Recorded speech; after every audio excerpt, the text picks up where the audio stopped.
Hermanos, muy buenas tardes, tengan cada uno de ustedes. Es una alegría, un gozo para mí poder continuar con los estudios que venimos llevando del panorama del Antiguo Testamento 2, y hoy corresponde a estudiar a dos de los profetas que están, dos de los últimos profetas antes del cautiverio. Ya vimos la semana pasada a Miqueas y Nahum, que cerraba Miqueas con el reino asirio y comenzamos con el reino babilónico. Hoy vamos a ver Habacuc y Sofonías, y quizá contemporáneo también de Jeremías, que ya lo hemos visto antes, que son profetas antes del cautiverio. Vamos a orar para poder dar inicio en esta tarde, en esta noche ya, para ver qué es lo que estos dos profetas nos enseñan a través del estudio de ella. Amado Señor y Padre Celestial, venimos a ti en esta hora para darte gracias por la vida, por la salud que nos das y la oportunidad, Señor, de poder estudiar estos libros, donde, Señor, que tienen mensajes específicos para ese tiempo, para hoy y para el futuro. Señor, ayúdanos a poder interpretar, resaltar, Señor, algunas características propias del profeta, pero también del contenido de cada uno de los libros, cuál es el mensaje, el tema, Señor, que corresponde a cada uno de ellas. Y te pedimos, Señor, que nos ayudes a poder ver, estudiar, retener, Señor, cada una de las cosas que vamos a ver en esta noche. A ti nos encomendamos, Padre, y te lo pedimos todo en el nombre de Cristo Jesús. Amén. Muy bien, como les había mencionado, estos dos profetas corresponden ya a los últimos profetas de antes del cautiverio, y cronológicamente, de acuerdo a cómo estamos llevando el estudio y cómo está acomodado en nuestras Biblias, sería la penúltima lección, la penúltima clase. Después de Sofonías tenemos ya Habacuc, Sofonías, Ageo, Zacarías y Malaquías, que ya vendrían a ser estos tres profetas últimos que son después del cautiverio. Eso la próxima semana vamos a tratar de hacerlo en una sola lección. Es bastante amplio. Entonces, ahora hablando un poco en cuanto al contenido del libro de Habacuc, primero vamos a ver que Habacuc y todo y cada uno de los otros profetas tienen un énfasis en sus libros. No voy a repasar todos, de repente, si ustedes han estado anotando, vamos a ver que cada profeta, tanto de los mayores y los menores que hemos venido viendo hasta ahora, tienen un enfoque en su libro. Y hoy vamos a ver que el profeta Habacuc enfatiza sobre el vivir por fe. Eso es el énfasis de su libro. Su nombre significa abrazo de amor. Qué hermoso significado de Habacuc, ¿verdad? ¿Cuántos quisieran llamarse Habacuc? ¿Cuántos quisieran que su nombre signifique abrazo de amor? Martín Lutero dio una definición muy vívida del nombre de Habacuc, la cual no puede ser mejorada por nadie hasta el día de hoy. Habacuc, dijo Martín Lutero, significa un abrazador. No tanto el abrazo de amor.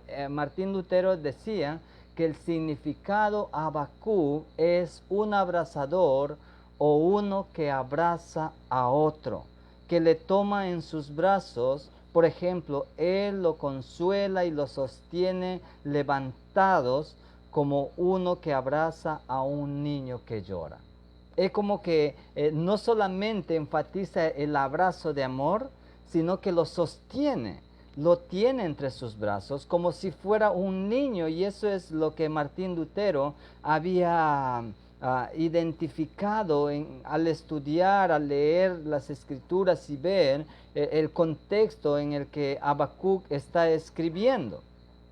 Entonces, esto es todo lo que se sabe acerca del escritor, acerca del autor de Habacuc, aparte del hecho que él fue el Tomás dudoso del Antiguo Testamento. Él tenía un signo de interrogación en lugar de cerebro. O sea, cuando él escuchaba a Dios hablar, automáticamente había una interrogación en su cabecita, en su mente. Él era el hombre que no estaba tan convencido con lo que Dios le decía, así como Tomás en el Nuevo Testamento, él quería ver. El Señor Jesús va a tener que decir posteriormente, porque me has visto, Tomás, has creído. Porque él no creía que Jesús había resucitado. Igual, estaba con el mensaje dado por Dios mismo, pero Habacuc tenía una interrogante, tenía una pregunta, ¿por qué, no? ¿Por qué esto? ¿Por qué no lo otro? ¿Por qué sucede esto? ¿Y por qué tiene que ser así? Siempre había un interrogante. El libro comienza con tristeza y termina en gloria, con alegría, termina con esperanza. Vamos a ver, se inicia con un signo de interrogación y concluye con un signo de admiración. Habacuc es un gran por qué. ¿Por qué Dios permite el mal? ¿No? Comenzamos leyendo el primer capítulo, versículo 1, y vamos a ver ahí la primera interrogante de Habacuc, que va a decir, ¿por qué Dios permite el mal? Es algo que cada mentalidad humana ha enfrentado, no solamente en ese tiempo y no solamente el profeta. Nosotros hoy en día usamos el mismo término y la misma interrogante para decir, ¿por qué Dios? Y este por qué, hermanos, no es tanto querer indagar a Dios, es más bien cuestionar a Dios, reclamar a Dios. Es algo que nosotros queremos que se haga a nuestra manera, pero Dios no trabaja a la manera que nosotros queremos. Dios obra y actúa conforme a su soberanía y conforme a su voluntad, hermanos. Entonces, cuando nosotros vemos aquí que Habacuc está enfatizando esta interrogante, el libro es la respuesta para esa pregunta. Así es que si ustedes tienen duda en algo, si ustedes están con esa interrogante al igual que Habacuc, hermanos, yo les animo a que puedan zambullirse en la palabra de Dios y allí encontrarán la respuesta. Porque él va a decir también, ¿enderezará Dios la injusticia del mundo? ¿Acaso Dios podrá hacer algo para que se dobleguen la forma y la manera como el mundo está viviendo? Era un interrogante y Dios podría hacerlo, sí, pero muchas veces Dios lo permite que sucedan y que hagan algunas perversidades y algunos pecados terribles. No es que lo aprueba, pero permite. Dios es paciente, pero un día va a traer juicio. Este libro responde también a esa respuesta, a esa pregunta, perdón. ¿Está Dios haciendo algo acerca de los agravios de este mundo? Este libro dice que Él lo está haciendo. Todas las interrogantes que Habacuc tenía, hermanos, el libro es la experiencia personal del profeta expresada en poesía. Si nosotros podíamos hacer un resumen, este libro es la experiencia personal del profeta expresada en una poesía. Eso es el contenido del libro. Ahora, cuando nosotros hablamos del libro de Habacuc, vamos a ver que hay un mensaje muy interesante no estoy hablando del tema, sino de los énfasis que él tiene. Entre las enseñanzas del libro están, por ejemplo, la iniquidad jamás triunfa. Es verdad, y no solamente para ese tiempo, sino para hoy en día, la iniquidad, el pecado, la rebeldía, la desobediencia, jamás triunfa. No trae un fruto bueno. Entonces, si nosotros estamos sembrando lo malo, ¿qué es lo que vamos a cosechar? ¿Lo bueno? Obviamente que no, ¿verdad? Porque no puede un árbol malo dar frutos buenos, ni el fruto bueno dar frutos malos. Entonces, por sus frutos los conoceréis, hablando acerca de los hijos de Dios. Otro de los énfasis que Habacuc pone en este libro es que Dios no pasa por alto el pecado. Ya he resaltado un poquito que la iniquidad no triunfa, pero Dios no pasa por alto el pecado. Después también enfatiza que el hombre justo vive por su fe. No es solamente que somos salvos por fe, sino que debemos vivir por fe. Y esto vamos a ver en el Nuevo Testamento que también se resalta. Luego vemos también que el Señor es Dios del universo. Feliz es el creyente que espera pacientemente para las manifestaciones de su voluntad, de este Dios soberano, de este Dios grande, de este Dios del universo. Así es que nosotros somos dichosos, felices, bendecidos de tener a este Dios como Padre, como Salvador, como el que guía nuestros pasos. Y finalmente, Dios quiere que sus hijos conversen con Él. Y esto tiene que ver con la comunión con Dios. Esto tiene que ver con una vida de oración, una vida de devoción. No podemos nosotros conversar con Dios si estamos en pecado. Debemos nosotros ponernos a cuenta. Si cometemos pecado, dice la palabra de Dios en 1 de Juan 1:9, si confesamos nuestros pecados, Dios es fiel y justo para perdonar nuestros pecados y limpiarnos de toda maldad. Entonces, ¿cuál es el contexto histórico de este libro? Vamos a ver en forma distinta muchos profetas del Antiguo Testamento. Habacuc nos da a conocer la fecha de su libro refiriéndose a un rey, pero su pregunta acerca de Babilonia da a conocer el periodo del tiempo en que vivió. Dios dijo que Él usaría Babilonia, no a Asiria, para castigar a Judá.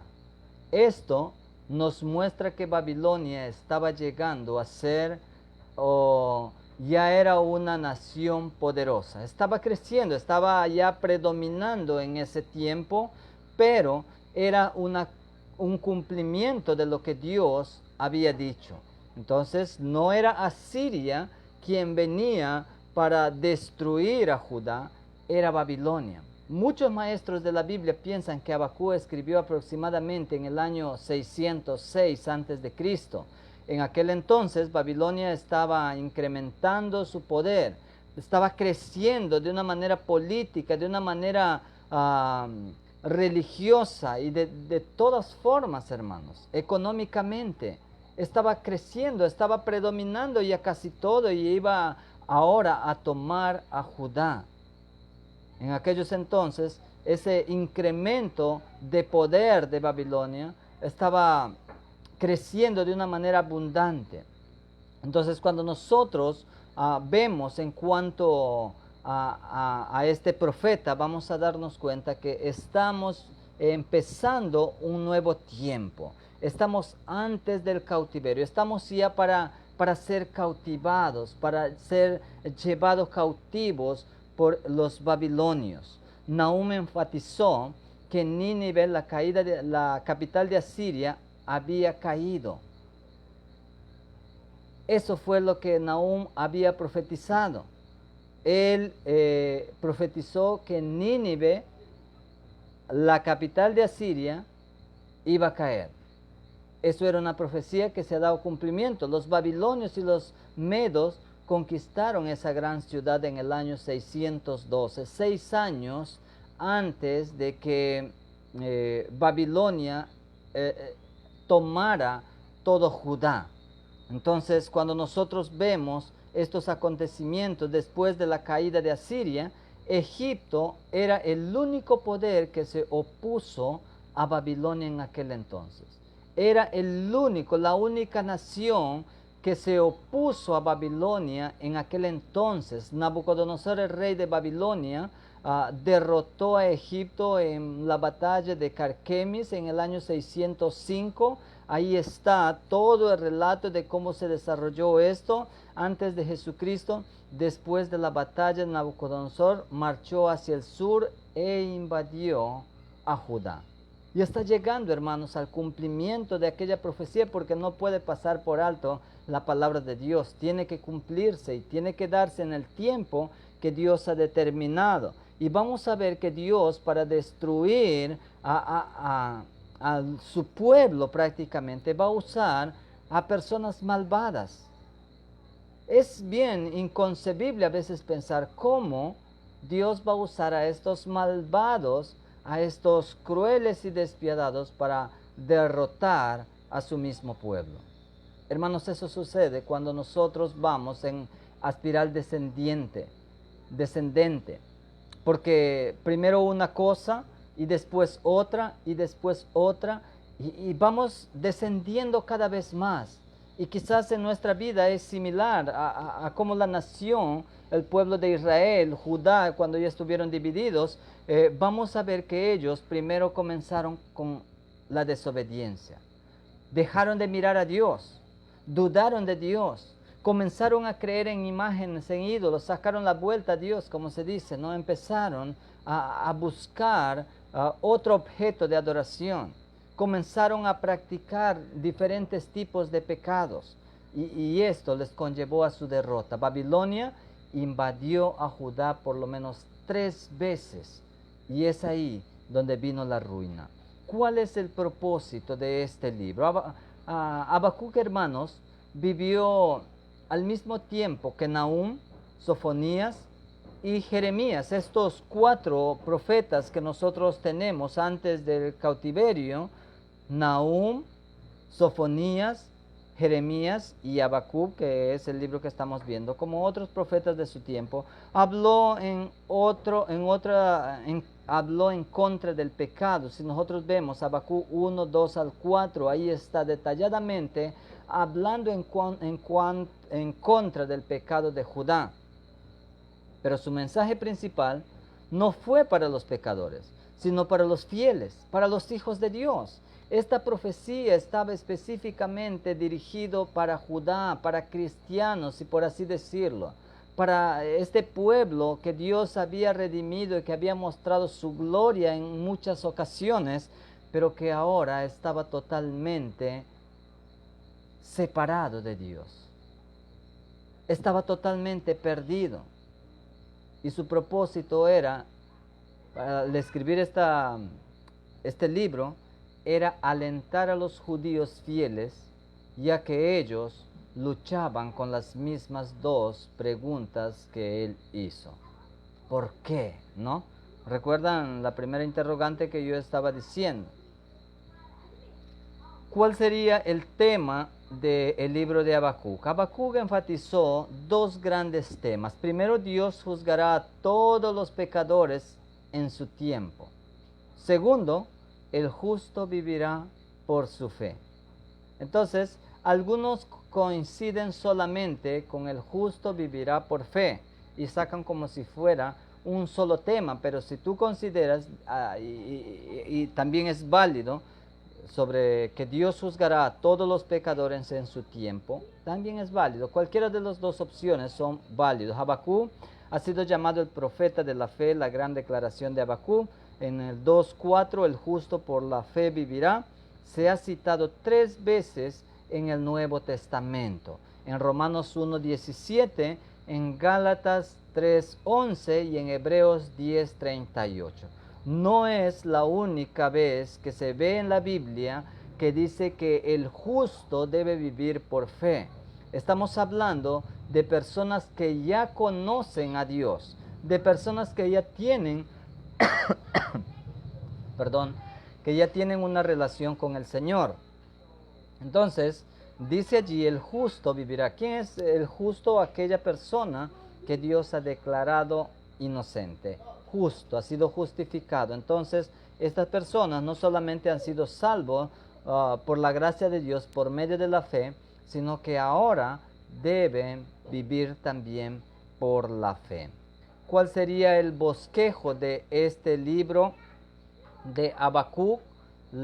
Vamos a ver que en el primer capítulo encontramos la perplejidad del profeta, la incertidumbre. Él está consternado, él no puede entender cómo es que Dios me está hablando tales cosas para yo, y no concebía él, no entendía cuál era ese mensaje. En el capítulo 1, del versículo 1 al 4, vamos a ver el primer problema del profeta. ¿Por qué permite Dios la maldad? ¿Por qué permite Dios el mal? Si Dios es soberano y Él puede hacer de que esto se extinga. No estaba consciente Él de que Dios, en medio de su soberanía, a veces permite la maldad. No es que la prueba, pero sí la permite. Pero un día Dios va a juzgar y va a condenar, porque también en este libro vamos a ver no solamente de el vivir por fe, sino que también vamos a ver que Dios es un Dios justo. En el capítulo 1 mismo, del versículo 5 al 11, vamos a ver la respuesta de Dios. Dios estaba levantando a los caldeos para castigar a Judá. Mira cómo Dios responde de una manera adversa a nuestra capacidad intelectual. Quizá nosotros hubiéramos esperado de un profeta, de un rey a quien Dios ha puesto, pero estamos hablando que Dios levanta a gentiles, a malvados, a estos caldeos que vinieron para castigar a su mismo pueblo por su rebeldía, su desobediencia. Hermanos, a veces nosotros vamos a ser testigos o vamos a tener la misma experiencia de vivir un mal por causa de nuestro pecado, aún usado por Satanás. Aquí estamos viendo que los caldeos Dios va a usar para castigar a Judá. Luego vemos del versículo 12 al versículo 17 el segundo problema del profeta, mayor que el primero. ¿Por qué permite Dios que su pueblo fuera castigado por una nación peor que ellos? Esto es inconcebible, hermanos, para Habacuc y tal vez para ti y para mí también. Pero sin embargo, nosotros, hermanos, vamos a ver que Dios está usando con un propósito. Dios quiere que nos humillemos a Él y que aprendamos a vivir por fe, a depender de Él. Entonces, ¿por qué no destruyó a los caldeos? Esto es lo que está diciendo. Segundo problema del profeta es mayor que el primero. ¿Por qué permite Dios que su pueblo fuera castigado por una nación peor que ellos? Si Dios podría hacer que desaparezcan los caldeos, ¿verdad? Pero Dios no quiso hacerlo. Dios permitió. Y que ellos sepan que el que gobierna es Dios y Él puede usar a quien Él quiera, algunos para levantar y a otros para destruir cuando no estamos sometidos y dependemos de Él. En el capítulo 2, hermanos, vemos la perspicuidad, la claridad del profeta. La práctica del profeta en 2.1 llevó el problema secreto al lugar secreto. El capítulo 2, versículos 2 y 3, vamos a ver la paciencia del profeta. Él esperó la visión, ya no se adelantó. Ahora él tiene claridad, ya entendió cuál es el propósito que Dios tiene, por qué es, ya entendió la primera interrogante y ahora va para el segundo y también ahora esperó la visión del Señor.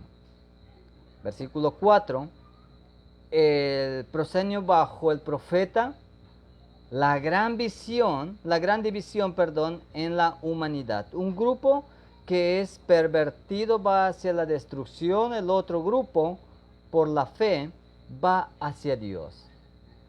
Hermanos, esto se da en todos los tiempos. En todos los tiempos, a lo largo de la historia, va a haber un grupo que se pervierte y se va a la destrucción voluntariamente. Pero hay un grupo que determina obedecer a Dios y postrarse ante Dios a pesar de todas las cosas. Un gran ejemplo, Daniel, ¿verdad?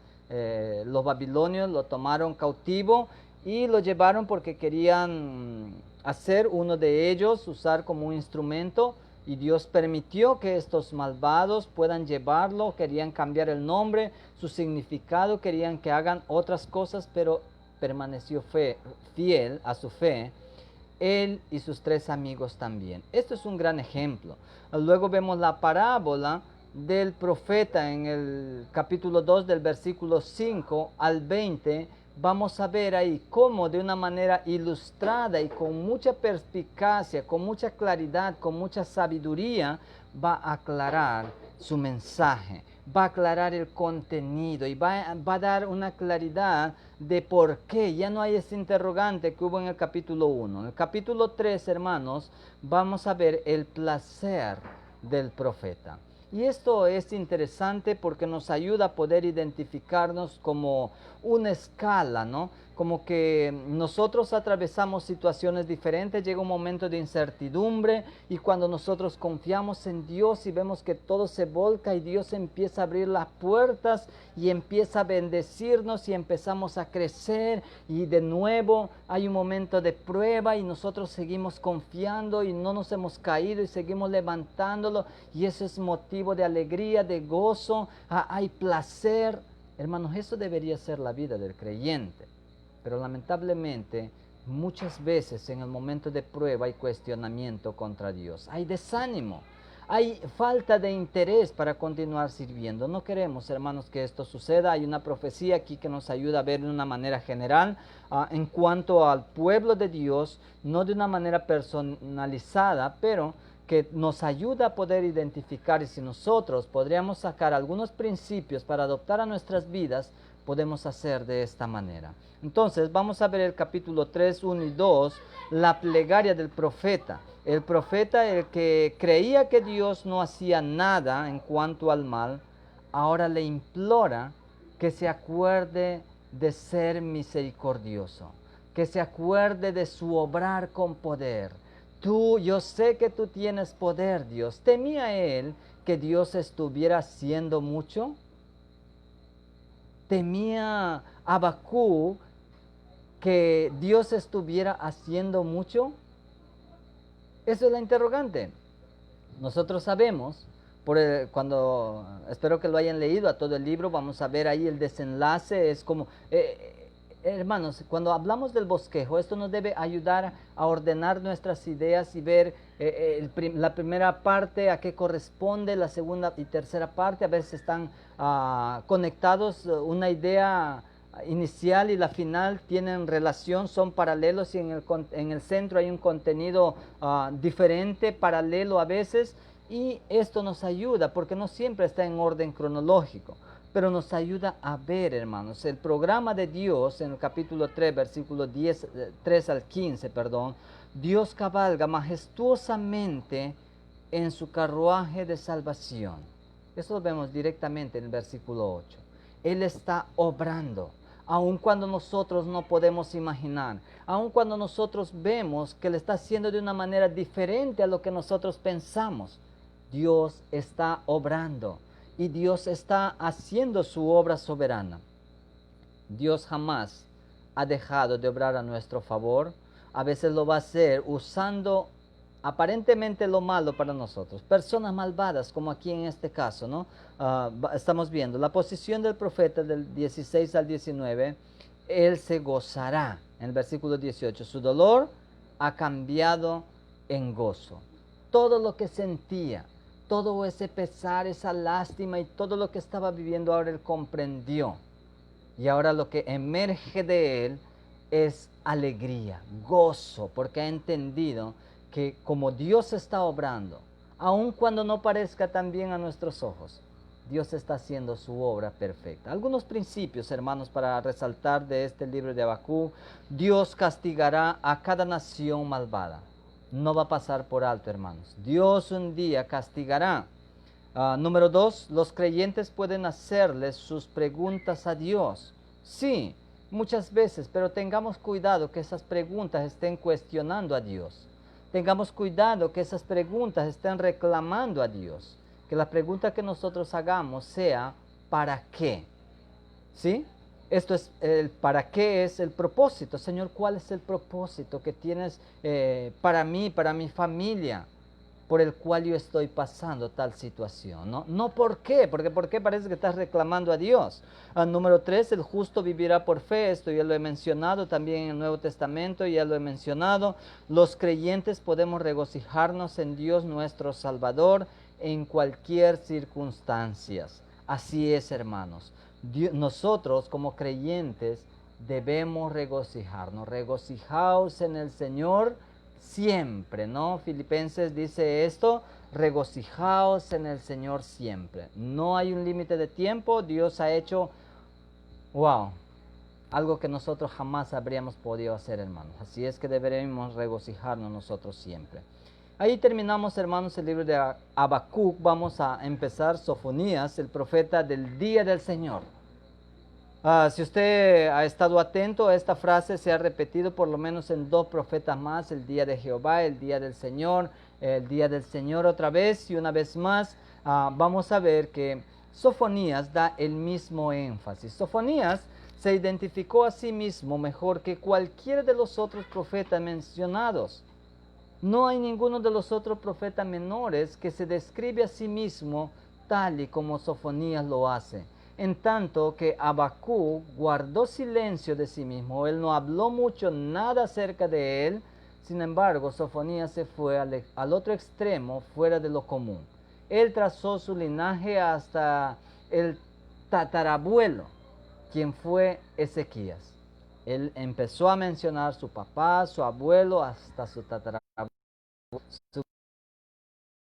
Entonces, Ezequías era el tatarabuelo de Sofonías, a quien nosotros conocemos como Ezequías, rey de Judá. Él era de linaje real. Sofonías sí era de linaje real. Entonces, cuando nosotros estudiamos este libro, vamos a ver que este libro, hermanos, tiene dos pensamientos que sobresalen mucho en este libro, las cuales se dan a continuación. Primero, el día de Jehová. El día del Señor aparece 7 veces. Abdías y Joel también lo mencionan. Los primeros profetas que escribieron fueron los primeros en utilizar esta expresión. Sofonías, el último, nuevamente llama nuestra atención sobre la misma frase: el día de Jehová. Esto tiene aplicación particular a la gran tribulación, la cual precede al reino, como también lo incluye. Es un tiempo de furor de Dios, es un tiempo de ira de Dios. Pero así como es un tiempo de ira, un tiempo de castigo, un tiempo de juicio, no podemos nosotros dividir a Dios. Hermanos, cuando nosotros hablamos de la justicia, cuando nosotros hablamos del día de Jehová, estamos hablando de la ira de Dios, estamos hablando de la justicia de Dios. Y cuando hablamos de la justicia de Dios, vamos a ver que no solamente Dios en su justicia va a castigar, sino que en su justicia Dios también salva, y ahí está la manifestación de su amor. Es por eso que tiene un doble énfasis. Uno es el día de Jehová y el otro es el celo de Jehová. Aparece 2 veces esta palabra celo. No es lo mismo que el celo que nosotros tenemos, que el celo humano. No es lo mismo, sino revela más bien allí el amor de Dios por su pueblo que ha fallado. Por eso les decía que la justicia está ligada al amor, porque Dios no puede ser dividido. Él es indivisible, no se puede dividir a Dios. Él es uno solo y está con todos sus atributos a la vez. Cuando estudiamos acerca de la infinidad de Dios, vamos a ver que Él no está limitado a nada. Cuando estudiamos acerca de la simplicidad de Dios, vamos a ver que Él es indivisible. Él es uno mismo a la vez. Está compuesto completamente con todos sus atributos y sus perfecciones en una sola vez y en un solo momento, en una sola persona. Entonces, tengamos cuidado de poder o de querer separar o dividir su justicia o su ira con su amor. No son 2 cosas que dividen a Él, es uno solo en Dios. ¿Cuál es el contexto histórico de este libro de Sofonías? La fecha de los escritos de Sofonías fue probablemente en el 630 antes de Cristo. Otros profetas contemporáneos que ministró juntamente con Sofonías, con él, fueron Jeremías, Habacuc y Nahum. Ya lo he mencionado antes. El último que hablamos fue Nahum, y este no registra nada sobre los pecados de Judá. Es porque probablemente el rey Josías ya había guiado a la nación al arrepentimiento, puesto que Sofonías predica contra el pecado de Judá. Si bien es cierto, no se resalta mucho en cuanto a los pecados en Nahum, pero sí, cuando nosotros hablamos aquí en Sofonías, él sí predica en contra del pecado de Judá. Sofonías 1, 4 al 13, vamos a ver que ahí él está denunciando los pecados de Judá.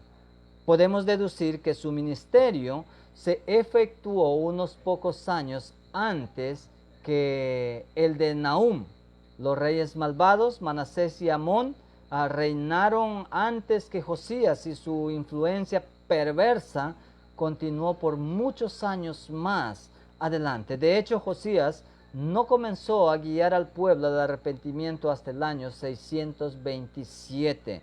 Estamos hablando allí por lo menos 3 añitos después, el 12º año de su reinado para este rey Josías. ¿Qué más? 5 características, hermanos, que podríamos nosotros resaltar, características que son muy esenciales, muy especiales de Sofonías. Número 1, el único profeta que da 4 generaciones de su genealogía. Esta es una característica muy particular de todos los otros profetas. Número 2, en el Antiguo Testamento da a conocer más que otros sobre el día de Jehová. Sí, es uno más de los que también menciona acerca del día del Señor. Número 3, muestra que 2 predicadores necesitan advertirles a algunos y consolar a otros. Muestra que los predicadores necesitan advertirlos a algunos y consolarlos a otros. No siempre es el mismo mensaje, no siempre es la misma enseñanza. Debemos saber equilibrar y en qué momento usar para cada situación. Número 4, registra mucho en cuanto al tiempo cuando Dios restaurará a su pueblo. Tiene mucho que ver con la restauración del pueblo de Dios.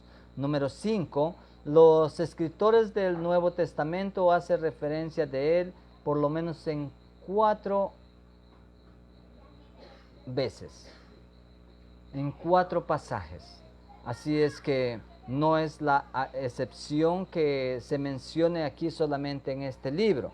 Vamos a ver con qué propósito escribió Sofonías. Sofonías escribió con 3 propósitos, hermanos. El primero, relacionados todos con su tema, el día del Señor. ¿Sí? El tema de este libro es el día del Señor o el día de Jehová. Primero, escribió para advertirle a Judá de un juicio inmediato, a menos que se arrepientan. Bueno, esto tenemos testimonio. Dios a veces puede decir, no es que Él se arrepiente, pero sí, Dios obra y actúa conforme a su soberanía y a veces nosotros no podemos entender. Él escribió para advertirle a Judá de su juicio inmediato. Está diciendo, va a haber un juicio para ustedes por sus pecados, por su rebeldía, por su idolatría, por haber dejado a Dios, por haberse olvidado de Él y se habían vuelto a la idolatría. Pero si se arrepienten, esto puede cambiar, no lo sabemos. Hermanos, cuando nosotros pecamos, hermanos, no debemos continuar pecando. Sí, Dios puede librarnos, puede perdonarnos del castigo, sí. No es que tiene que hacerlo. Algunas veces vamos a pasar las consecuencias, no va a pasar la factura, como dice, ¿no? No siempre. En segundo lugar, el profeta Sofonías escribió para advertir de un juicio, no solo inmediato, que estaba ya llegando, sino de un juicio futuro, al final del tiempo. En ese día del Señor, eso representa al día final, después de todos los eventos, acontecimientos, dispensaciones. El día de Jehová es el último día, lo que habla Mateo 24, 25, ahí está. Dios juzgaría no solamente a algunas naciones, a todas las naciones del mundo. Y finalmente, el tercer propósito por el que escribió fue para prometer a los judíos que llegaría el día cuando Dios restauraría a su pueblo.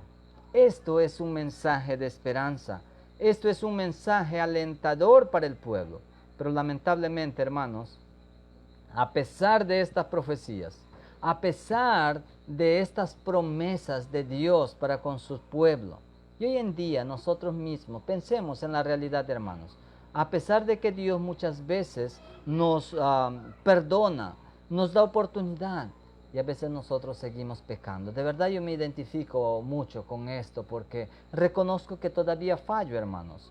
Todavía estoy trabajando en el carácter mío. Quiero tratar de llevar y imitar al Señor Jesús. A veces me equivoco, a veces fallo, a veces me enojo y peco contra Dios.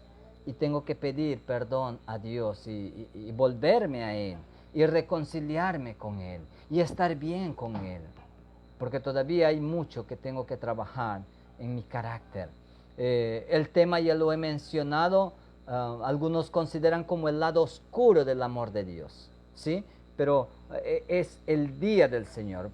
¿Por qué el lado oscuro? Porque vemos por un lado el juicio, el castigo, pero ligado a ese amor oscuro, al lado oscuro del amor, como dice el doctor J. Vernon McGee, que da este tema. Pero vemos que también allí, en ese lado oscuro del amor de Dios, no es que Dios tenga oscuridad por si acaso, solo es un término para poder entender acerca del juicio de Dios, o sea, viéndolo en un sentido que Dios va a castigar, ¿no? Algo que parece tan mal, pero en su justicia Dios va a hacer eso. Pero también ahí está su amor, porque va a haber salvación, entonces está allí estos dos, ¿no? Eso es el tema. El día del Señor, eso es el tema de este libro de Sofonías. ¿Cuál es el bosquejo? El bosquejo del capítulo 1 tenemos ahí juicio contra Judá y Jerusalén. Hemos visto un poquito en cuanto a este juicio. Hay un juicio inmediato que se estaba avecinando, que estaba llegando, el cautiverio ahí para ellos.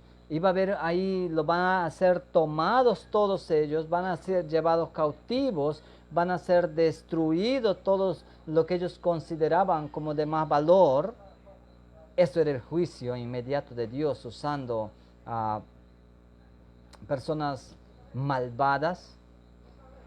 Pero también el capítulo 2 vamos a ver que está los juicios contra la tierra y todas las naciones. Esto abarca hasta el capítulo 3, versículo 8.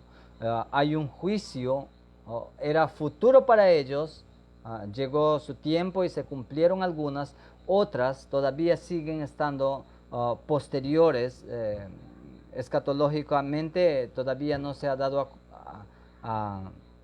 no se ha realizado prácticamente, pero se van a cumplir.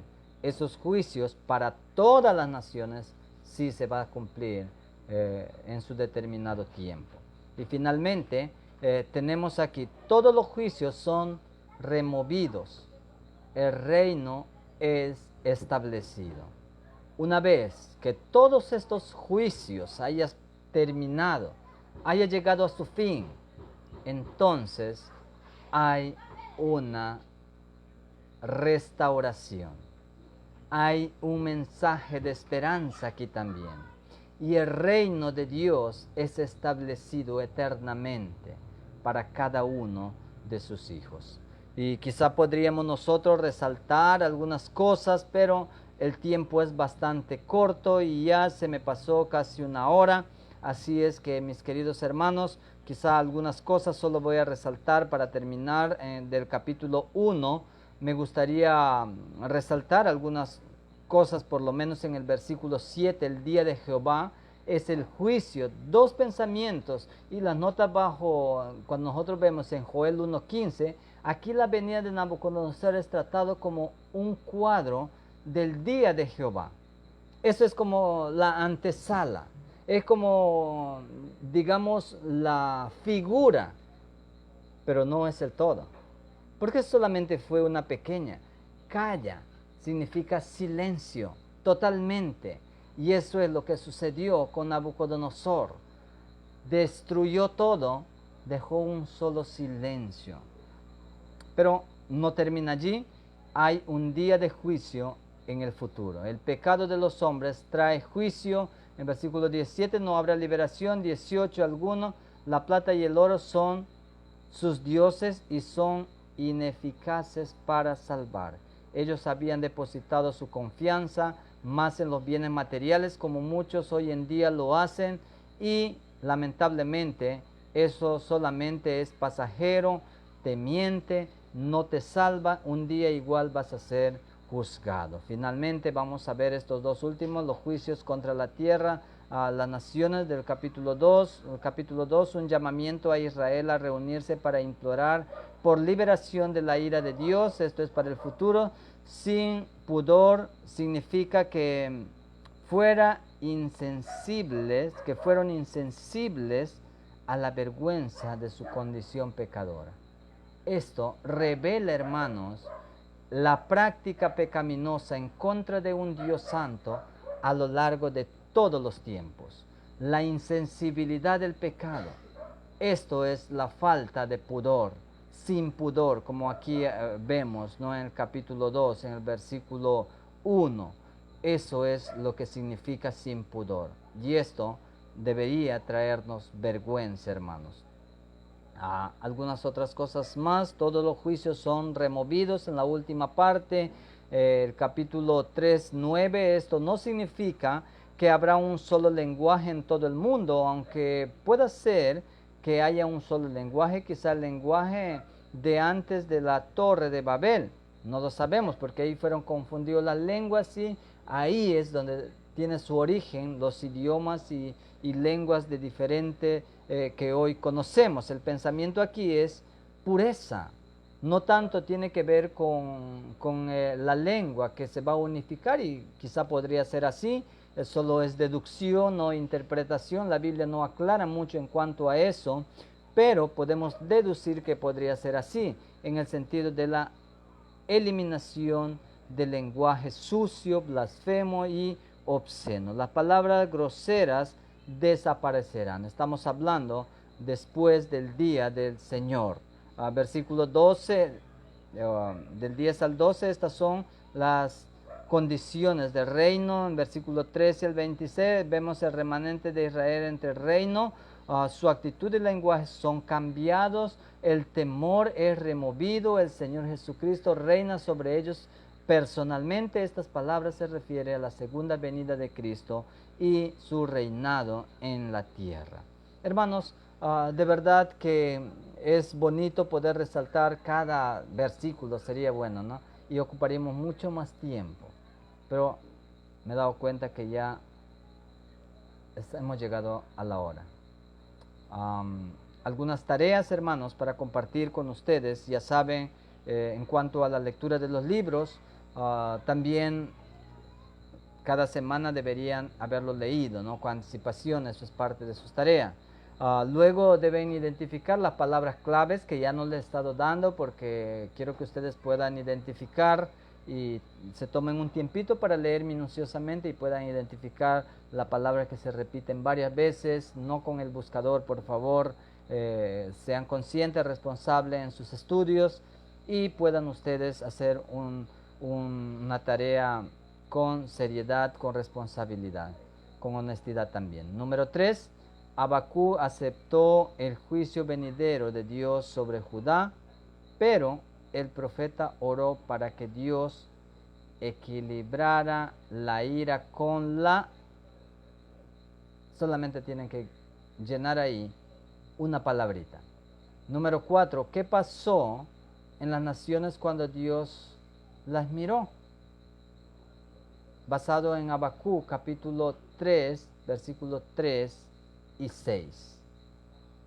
Y finalmente, escribe dos principios que he mencionado del libro de Habacuc. Eso sería, hermanos, la tarea por hoy. Que Dios me lo bendiga. Quizá la respuesta, la pregunta 3, no le he dado la cita bíblica, está en Habacuc 3, 2. ¿Sí, hermanos? Eso sería todo. Que Dios me lo bendiga. Conmigo será hasta la próxima semana, que ya estamos finalizando el estudio de esto. Espero, hermanos, de verdad en el Señor haberlos podido ayudar en alguna cosa. No dejen de mirar el video que el pastor Rubén Tello les ha enviado, ese video ilustrado que sale ahí con figuritas. Es muy bueno. No he tomado yo casi nada, creo que nada, pero es muy bueno. Yo podría haberlo tomado porque tiene buena enseñanza. He preferido dejarlo para que ustedes puedan verlos y ahí enriquecer la enseñanza que se está dando. Que Dios me los bendiga, hermanos, conmigo hasta otra oportunidad.